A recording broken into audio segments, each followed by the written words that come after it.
Hello, my name's Ian, and I donated a kidney to an amazing child that I've never met about 6 years ago. I don't know anybody who has kidney disease, and I consider myself very lucky that I don't.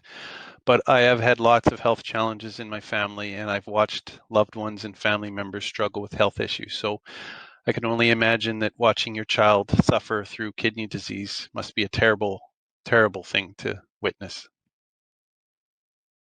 I ultimately decided to donate a kidney because it was the right thing to do. It was an opportunity for me to give back to a country that has given me so much, and an opportunity to make a small sacrifice to make a big difference in somebody's life. And I think we all have within us the ability to help one another. So really, it was an easy choice. Everyone that I talked to about my desire to donate a kidney tried to talk me out of it. I can only think of a handful of people who knew I was making this choice who were in support of it. I had people who told me that I was being selfish for wanting to do this, that I wasn't being considerate of my family. People who said, what if somebody close to you or a loved one needs a kidney someday and you've given it away to a complete stranger? You've given away the ability to help that loved one. And I dealt with that by basically saying, what if you were the one with a loved one that needed a kidney? Would you not want somebody to step forward and help out your loved one, even if they didn't know them? We're all one big family and we all need to take care of one another. So the whole thought of not giving a kidney because somebody else that you closer to you may need it one day just doesn't fly with me.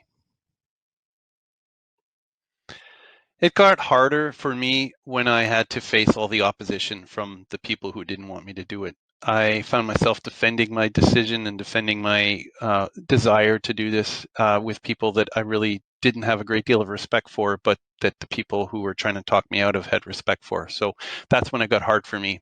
I felt like it was an uphill battle, and I'm glad that I persevered and stuck by my guns and followed through with it, even though so many people were against it. So that was the hardest part, was trying to convince people what I wanted to do was a good thing and I was doing it for the right reasons. I found peace with my decision in two ways, or two parts. The first part was when I got contacted by the transplant coordinator here in Manitoba, and was told that I had matched with somebody on the list, and I was told that that person was very, very ill and that they needed me to make the donation as soon as I could because they were so sick that they couldn't wait. I think at that point I knew that my decision was a good decision because obviously it was going to have a significant impact on that person. The second time that I found peace was after I made the donation and I had been released from the hospital.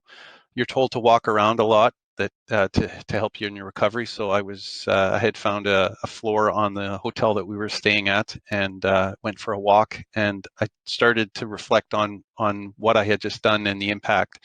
And I suddenly realized that I had just changed my life. It didn't matter what I did going forward. I had helped somebody out. I had made a selfless donation, and it helped me come at peace with any other opposition that I was going to face or any other issues that I had. I stuck my mind to this and I stuck by my guns and I did it, and it was a success. So that really brought a lot of peace. I didn't have a lot of stress leading up to the procedure. Um, all of the testing that I had gone through, all the discussions I had had with people, really I didn't really have any stress. I didn't have any fears of what was happening. I was just really excited that I was being given this opportunity to make a difference in somebody's life. I was given an opportunity to give back. Because let's be honest, we aren't given a lot of opportunities nowadays to give back and to thank people for everything that we've gotten. So I really had no stress. This is going to sound really weird, but I don't remember a lot about the time after my surgery for almost a week, maybe a week and a half. But my earliest good recollection after my surgery would have been when I went for a haircut when I returned home. I desperately needed a haircut. I had forgotten to get one before I went, so that was the thing I needed to do when I got back home. So my wife took me to the hairdresser, and I sat down in the chair, and the person cutting my hair asked me what I'd been up to. So I said, what better time than than now to let the cat out of the bag. So I explained that I had just come back from donating a kidney. And just the expression on her face, this person that I didn't know, and to hear me, really the first person I told my story to after the surgery, and she was just so blown away and so impressed and taken back by what I had done. It was just a very special moment. I knew at that point that what I had done had made a difference. So while I was at home recovering, I was able to manage my responsibilities because I had kids. I really, let's be honest, that's why we have kids to do all the stuff that we don't want to do anymore. So I was lucky enough that I had two kids, and I could just tell them that, hey, guess what? You need to do everything that your dad was doing up to this point. So yeah, it was easy. And my wife jumped in and made sure that the kids were doing all the stuff they needed to do. So I like to compare donating a kidney to having a really cool 6-week vacation with no responsibilities. So that's how I dealt with it. I had kids. I was back to my normal self psychologically probably 2 weeks after my surgery. Physically, it probably took about twice as long, about 4 weeks. Uh, Within 2 weeks, I was back to my normal self. People said I was back making jokes, cracking jokes, doing silly things. But it took about 4 weeks for me to physically feel like I could do all the stuff that I was doing before. And I know 4 weeks is pushing it. So I didn't do a lot of the stuff that I normally was doing for about 6 weeks. But by 6 weeks, I was back to 100%. And I mean, I still couldn't play soccer, but I couldn't play soccer before I had the surgery. So I guess that really had nothing to do with the surgery. I like to say after donating my kidney, my health has improved. And I'll tell you why. It's improved because I'm more cognizant of taking care of myself. I'm more careful what I eat. I'm more careful to be physically active. I think I see myself when I'm starting to get stressed about things, and it's given me a greater outlook on life, and thinking that maybe the things that used to stress me out aren't so important anymore. So donating a kidney has improved me in every aspect of my health. I'm a better person, I'm happier, and I have a much greater outlook for life. I'm not asked to share my story very often, which to me is very frustrating. I think I have an interesting story to tell, and I think telling it is sometimes the only way to encourage people to consider organ donation, or to consider being a living organ donor. When I am asked to share my story, people often ask what brought me to the decision to become an organ donor.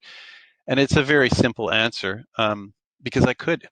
There was an opportunity for me to make a difference in somebody's life, to make a very small sacrifice to give somebody back their quality of life, and that's what it really boils down to. It also comes from part of my upbringing. My dad was a nurse, and we often talked about medical things. Growing up, I always wanted to be a doctor. Unfortunately, that didn't happen. But I was always very interested in medicine.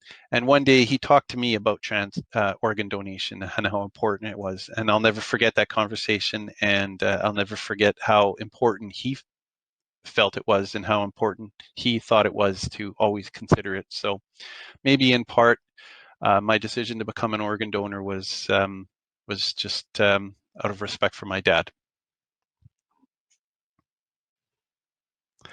You know, what surprised me most about donating a kidney was how straightforward and how very normal it was, especially the people who I met at the hospital. To them, me donating a kidney was just any other day at work for them. I mean, to me, it was a once in a lifetime experience, but to them, it was just what they did and what their job was, and they were just so professional at it. So I guess I was just surprised that there wasn't more fanfare. That it was just a normal day, a normal guy showing up at the hospital with his wife to give a kidney. So that's what surprised me. I often joke the best part about donating a kidney was the free T-shirt that I got, and I do love free T-shirts as well as any other free article of clothing.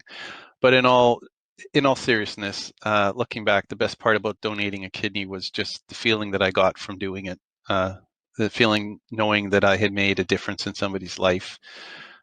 Feeling that I had finally maybe had given back to, again, a country that's given me so much, and there can't be a better feeling than that.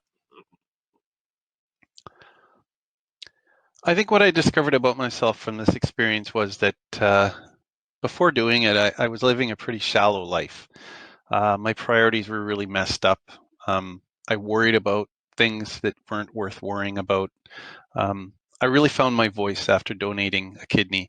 It gave me the confidence and the strength to know that I had a voice and that what I had to say was important and that I should feel comfortable expressing it. So, as funny as it sounds, donating a kidney helped me grow up. It made me more of an adult, and it has made me a more well-rounded person who has finally found his voice and is not scared to express it. The best advice I could give someone else who is considering being a living donor is to, well, is to think about it. Talk to your family about it. Talk to your friends about it.